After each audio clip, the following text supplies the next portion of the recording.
Bienvenidas a esta clase sobre descripción de historia y heterogeneidad del área metropolitana de Buenos Aires. El objetivo de esta clase va a ser primero otorgar algunos elementos que permitan caracterizar el área metropolitana de Buenos Aires. Vamos a ir describiendo un poco sobre esta área y un poco cómo se conforma. Y vamos a darle también algunos elementos de la historia para ver la relación entre la conformación actual y la historia.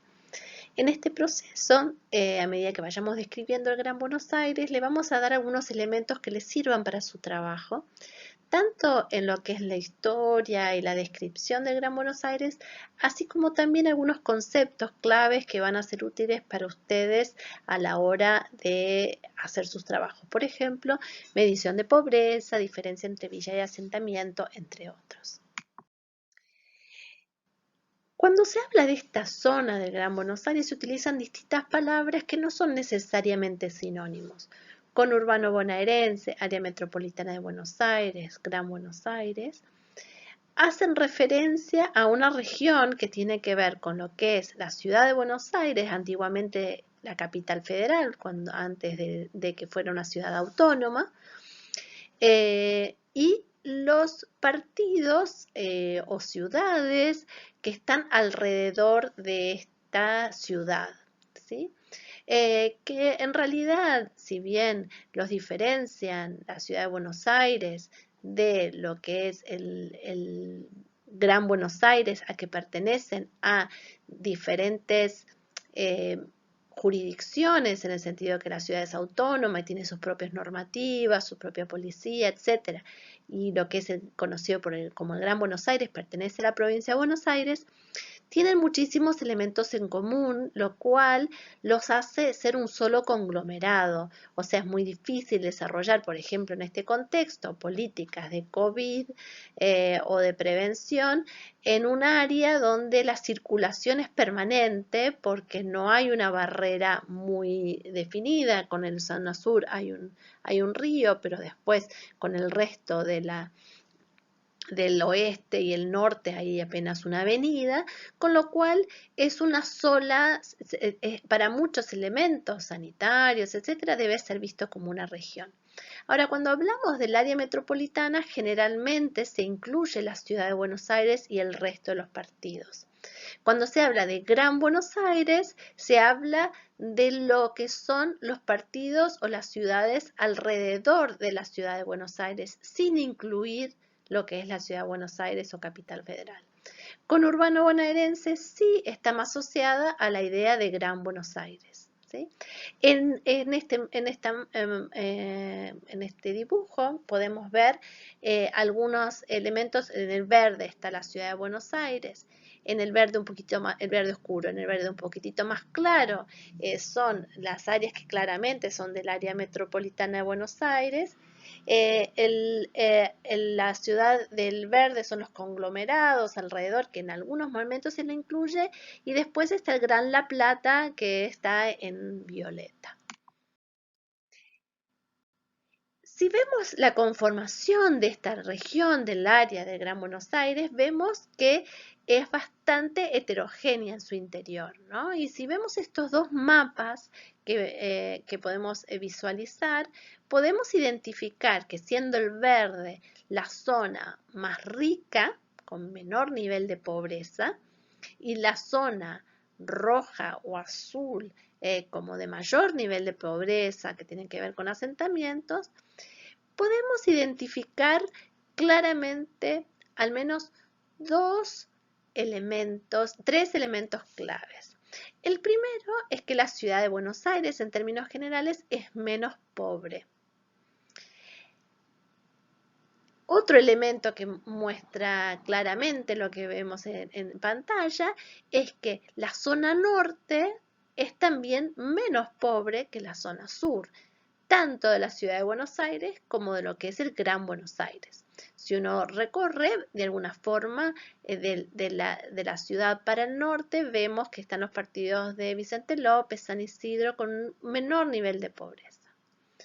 Después, otro elemento que llama la atención es que la pobreza también está asociada a la cercanía de la ciudad.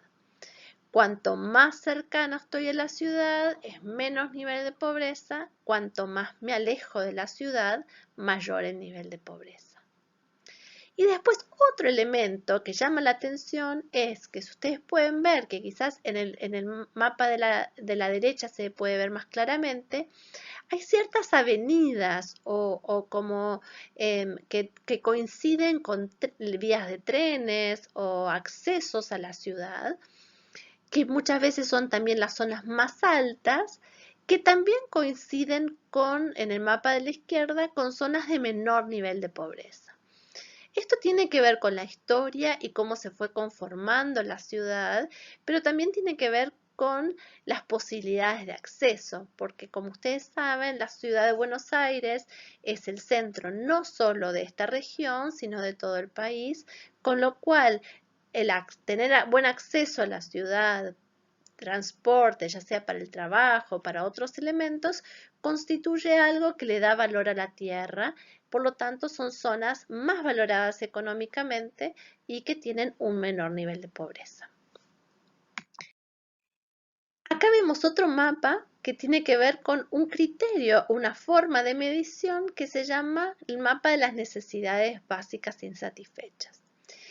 A la izquierda vemos ese mapa por partidos, por municipios. Y entonces acá podemos ver los más claros son los municipios con menos nivel de pobreza y los más oscuros con mayor nivel de pobreza. Entonces nos encontramos en partidos como La Matanza con alto nivel de pobreza. Pero si lo vemos no ya por municipios, sino por regiones más pequeñas, como lo podemos ver en el mapa de la izquierda, vemos un poco más lo que veíamos en el cuadro anterior, que por ejemplo La Matanza, si la analizamos, La Matanza es justo el partido ese largo que está en la zona oeste de la ciudad de Buenos Aires, cerca de la ciudad tiene un menor nivel de pobreza y cuanto más me alejo, mayor nivel de pobreza encuentro. Lo mismo ocurre con otros municipios, como pueden ser Almirante Brown, que podemos ver ahí que tienen zonas de bajo nivel de pobreza y otras zonas de muy alto nivel de pobreza. Entonces, si bien en el mapa de la izquierda se tiende a unificar a todo un municipio por el nivel de pobreza promedio, podemos ver altos niveles de diferenciación a su interior. Esto difiere de algunos municipios que son como mucho más homogéneos, como pueden ser el municipio de Vicente López, el municipio de San Isidro, el municipio de Lanús, que dentro de todo guarda una cierta homogeneidad en cuanto a nivel de pobreza. Ahora, ¿qué significa la medición de necesidades básicas insatisfechas que nos mostraban estos dos mapas anteriores? Cuando hablamos de necesidades básicas insatisfechas, es un método de medición de la pobreza. En la Argentina hay básicamente dos grandes metodologías de medición de la pobreza. Hay una que se llama línea de pobreza, que mide el ingreso en función de la canasta básica de alimentos y que se publica cada 3 meses. Ustedes van a ver que, por ejemplo, ahora con la inflación, al subir el precio de los alimentos, sube también el precio de la canasta y suben los niveles de pobreza. Entonces, generalmente cuando hablamos de línea de pobreza, son situaciones cambiantes y que tienen que ver con el ingreso. Cuando hablamos de necesidades básicas insatisfechas, no estamos hablando de ingreso, estamos hablando más que nada de condiciones de vida y capacidad de generar ingresos. Y para esto se utilizan los datos censales. Por eso es posible realizar mapas como los que vimos con ese nivel de detalle. Por ejemplo, con línea de pobreza sería imposible saber cuántos pobres hay en Banfield, pero sí es posible saber cuántos pobres hay por el método de medición de necesidades básicas insatisfechas. ¿Qué es lo que mide? Básicamente define 4 áreas de necesidad, ¿no? Acceso a la vivienda, que la mide por calidad de la vivienda y nivel de hacinamiento. Acceso a servicios sanitarios, por ejemplo, disponibilidad de agua potable, tipo de sistema de eliminación discretas. Acceso a la educación, que la mide a través de la asistencia de niños en edad escolar o un establecimiento educativo. y capacidad económica, que habla de la probabilidad de insuficiencia de ingresos del hogar. En otras palabras, hoy por hoy, en el INDEC considera que el hogar es pobre por NBI si sufre al menos alguna de las siguientes carencias o privaciones. Tipo de vivienda inconveniente, por ejemplo, vivienda de inquilinato, precaria o que no tiene techo o no tiene buen piso. Vivienda sin cuarto de baño o retrete. Vivienda con hacinamiento crítico de más de 3 personas por habitación o por cuarto. Hogares con niños de edad escolar de 6 a 12 años que no asisten a la escuela, y hogares con 4 o más personas por miembro ocupado y en los cuales el jefe de hogar tiene bajo nivel de educación, 2 años o menos de nivel primario. Este último indicador mediría de alguna forma la capacidad económica, la capacidad de generar ingresos. Si vemos estos indicadores, claramente podemos dar cuenta que generalmente cuando hablamos de NBI estamos hablando a zonas de la ciudad que tienen cierto tipo de vivienda específica, con cierta pobreza, que es lo que se denomina la pobreza estructural, o sea, pobrezas que se manifiestan más claramente a través de barrios precarios, etc. No está midiendo, por ejemplo, los jubilados que viven en una casa sólida, con buenas condiciones de vida y cuyo ingreso no les alcanza para llegar a fin de mes, ¿sí? Eso simplemente para que ustedes tengan en cuenta que cuando ustedes encuentren un dato sobre pobreza en su municipio, a qué tipo de pobreza está haciendo referencia. Ahora, ¿cómo fue la historia del Lamba? ¿Por qué es posible ver esto que ustedes vieron como esta de alguna forma figura como de una araña donde hay un centro y hay como patas que van creciendo hacia el interior de menor pobreza y áreas de mayor pobreza? En el texto que les damos, que es de Di Virgilio, explica este proceso en forma muy clara y les recomendamos que lo vean porque les va a ser muy útil para el trabajo. Acá vamos a sintetizar simplemente algunos elementos básicos de cómo este pedazo de campo, tierra, etcétera, se transforma en muy pocos años en una ciudad como las conocemos hoy. El primer momento es el momento de lo que arman la formación de la metrópoli, ¿no?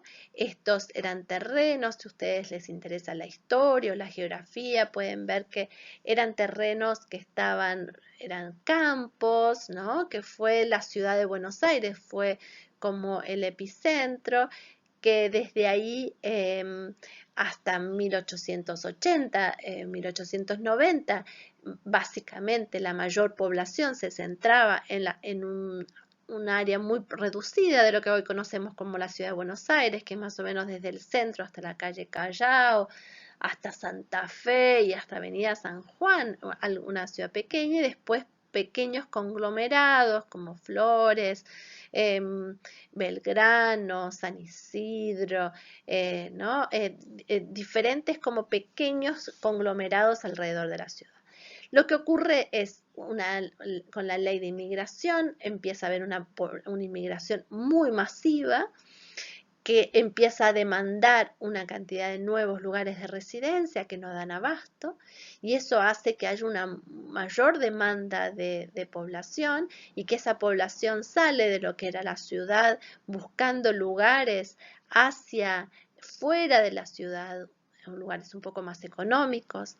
El transporte urbano, el tren, que se va facilitando, que empieza siendo un tren de carga, pero que luego se va transformando más en un tren de personas. El tranvía, que va facilitando la movilidad, entonces la gente puede vivir un poco más lejos y tener acceso a la ciudad, que era todavía el lugar céntrico de trabajo. Empiezan también a haber nuevas fuentes de trabajo y ustedes pueden ver, por ejemplo, en Avellaneda, en Lanús, como el primer cordón del Gran Buenos Aires, que empiezan a haber trabajos y después empiezan a ver también un poco más a las afueras, que eso va haciendo que la gente se vaya instalando cerca de las zonas de trabajo. Y hay un fuerte negocio inmobiliario que va vendiendo estancias, quintas, pedazos de tierra, a procesos de loteo que facilitan mucho el acceso a la tierra, especialmente la población inmigrante.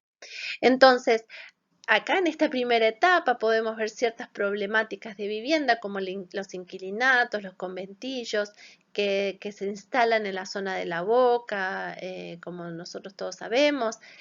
Otro que empieza a tener que ver con la compra de terrenos de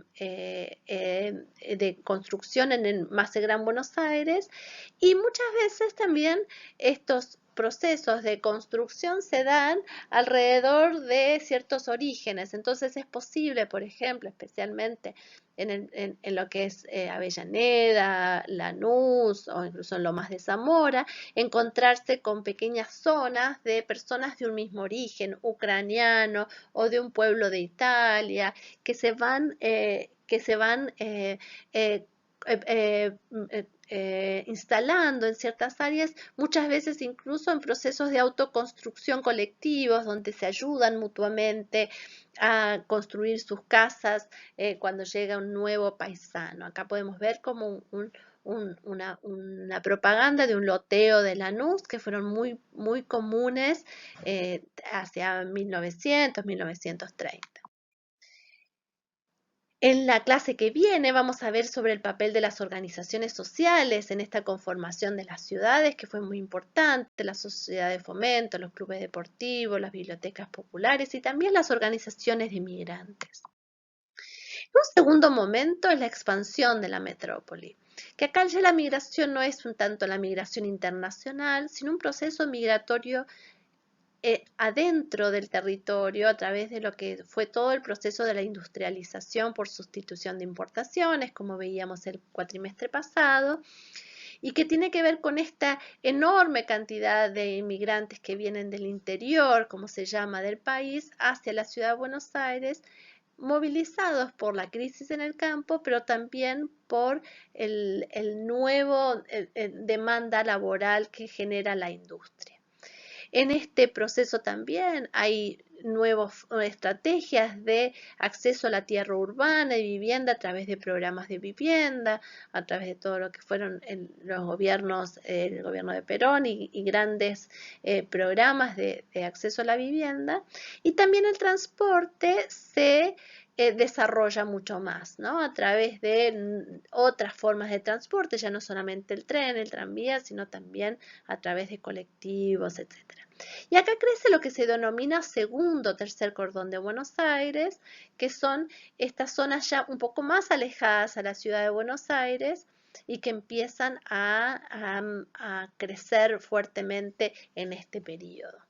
Algunos que están más alejados, por ejemplo, Almirante Brown, etcétera, son áreas que empiezan un proceso de expansión más fuerte en esta etapa.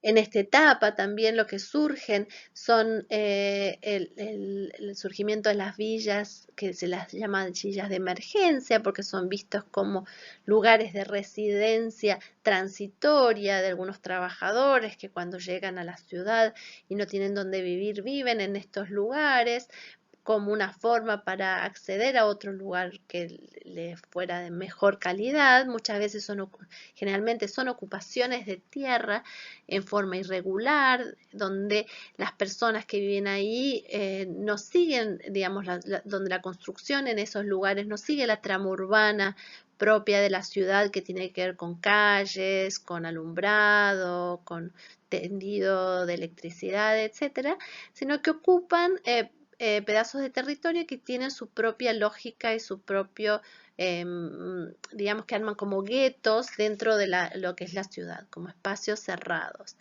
Estos a veces se ocupan sobre zonas inundables, en el Gran Buenos Aires es muy común, especialmente en Lomas de Zamora, en Lanús, que eran lagunas que fueron ocupadas por la gente, tirando escombros, o lugares que por alguna razón no estaban habilitados para la construcción, como por ejemplo cercano de basurales o lugares impropios para la vida. Algunos van ocupando lugares cercanos a los a los lugares de trabajo.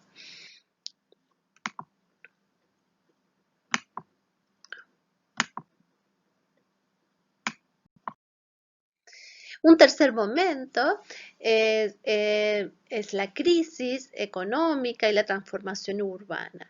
Y esto tiene que ver con un proceso que llama Di Virgilio de desaceleración del proceso de suburbanización que se da a partir de 1970 a 1990, que se manifiesta en el tema de cierre de fábricas, cierre de líneas de tren. En este momento hay un mayor proceso de lo que se llama momentos de segregación espacial, que es asentamientos urbanos. En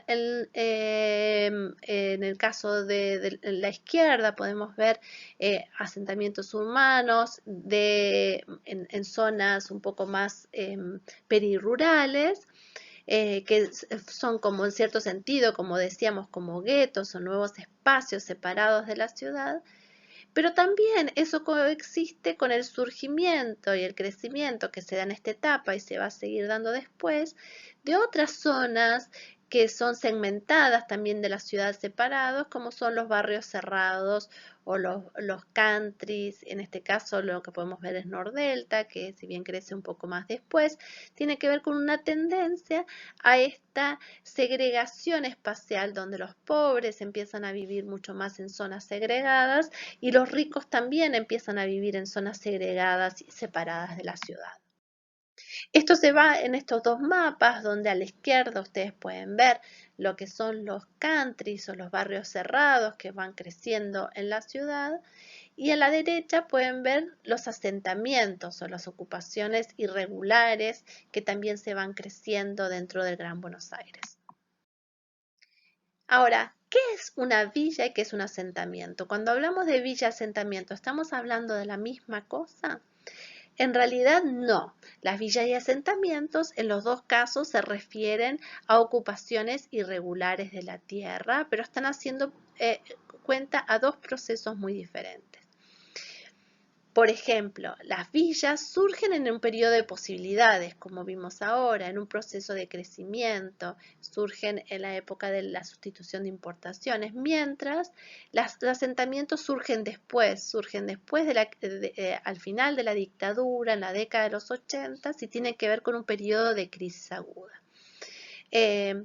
Mientras las villas tienen que ver con migraciones del campo a la ciudad, los asentamientos en general tienen que ver más con migraciones internas a lo urbano. Por ejemplo, la misma gente que vive en un barrio y que ya no tiene dinero para poder comprarle una casa a sus hijos, entonces esas personas necesitan un lugar para vivir y hacen una ocupación. O personas que son inquilinas que ya no pueden pagar más y entonces necesitan un lugar para vivir. El tipo de estrategia en las villas suele ser una estrategia individual y familiar y lenta. Por ejemplo, si pensamos en lo que es la Villa Retiro, la ocupación fue durante muchos años y si bien ha ido creciendo, se fue creciendo muy lentamente. Mientras los asentamientos generalmente es una estrategia colectiva. Es algo de un día para otro. Ahora en este momento, por ejemplo, estamos viendo la ocupación de ciertos terrenos y lo que podemos ver es que justamente la característica que tienen esos asentamientos, esta ocupación de los terrenos, es que de repente de un día para otro aparecen cientos y miles de pequeñas carpitas de personas que empiezan a negociar ese espacio. Entonces es de un día para otro y es a través de un proceso de organización que tiene que ver con el siguiente elemento, que generalmente las villas no requieren un proceso organizativo, pero sí los asentamientos hay una organización previa de la tierra a ocupar. Generalmente en las villas no hay control del espacio, inicialmente es individual. Ahora en los asentamientos sí hay un control del espacio comunitario desde el principio. O sea, la organización decide cuáles van a ser las manzanas, qué terreno va a ocupar cada uno, qué tamaño va a tener cada uno, dónde van a ir la calle, dónde va a ir la plaza, etc. La posesión de la propiedad, generalmente en las villas, es una ocupación ilegal o irregular y que no necesariamente están pensando en legalizar esa situación porque la posibilidad de transformarse en ciudad o ser parte de la trama urbana es extremadamente compleja. Mientras en los asentamientos la ocupación es ilegal con vocación a entrar a la legalidad. Si ustedes escuchan, el otro día escuchaba un asentamiento que están ahora nuevamente empezando a crecer grandemente en la ciudad, los referentes lo primero que dicen es que ellos quieren hablar con los gobiernos porque tienen interés de comprar a través de un mecanismo que sea accesible para ellos la tierra en la cual buscan asentarse. Entonces hay desde un primer momento la búsqueda de entrar a la legalidad, por eso también lo que hacen es definir una trama urbana de calles, etcétera, para tratar de en algún momento tener la tenencia de la tierra. Y la relación con el gobierno, generalmente las villas demandan viviendas definitivas, a veces a través de procesos de erradicación o de erradicación, como pueden ser, por ejemplo, en la ciudad, los nuevos departamentos que están construyendo en las villas como una forma de vivienda definitiva y en el caso del asentamiento buscan una mediación entre el Estado en el caso que no sea el Estado el dueño de la tierra, ¿no? Entonces busca una mediación para que el Estado de alguna forma genere mecanismos que faciliten el acceso a las personas a la vivienda. Entonces, lo que podemos ver en la actualidad es muchos de estos asentamientos que por ahí en algunos barrios, como pueden ser o en algunas de las regiones que ustedes vayan viendo, por ejemplo, es posible que haya sido un asentamiento de la década de los 80 y que después, a partir de un largo proceso de negociación, etcétera, hayan logrado ser dueños de la tierra y hoy son un barrio. Lograron ser un barrio en la medida que lograron ya ser dueños de la tierra en el cual están ocupando. Por lo tanto, podemos hablar de distintos problemas de hábitat. Los hoteles, los conventillos son problemáticas más asociadas a la problemática de la ciudad, de la ciudad de Buenos Aires. Lo mismo que las casas tomadas. Las casas tomadas pueden ser casas dentro de una zona, por ejemplo, residencial. A veces hay fábricas tomadas o otro tipo de ocupaciones irregulares de vivienda. Después el asentamiento, como decíamos, y la villa de emergencia, en ambos casos tienen, el problema central es la tenencia de la tierra, a veces tienen acceso a servicios, a veces pueden tener precarios o no, y a veces pueden estar ocupando terrenos que son inseguros, ¿no? Que son ciertas problemáticas. Ahora, los barrios pueden tener algún tipo de problema porque pueden estar, por ejemplo, alejados de los servicios de infraestructura, no tener acceso al agua potable, por ejemplo, o que hay algunas casas que no hayan logrado tener materiales sólidos de sus propias viviendas.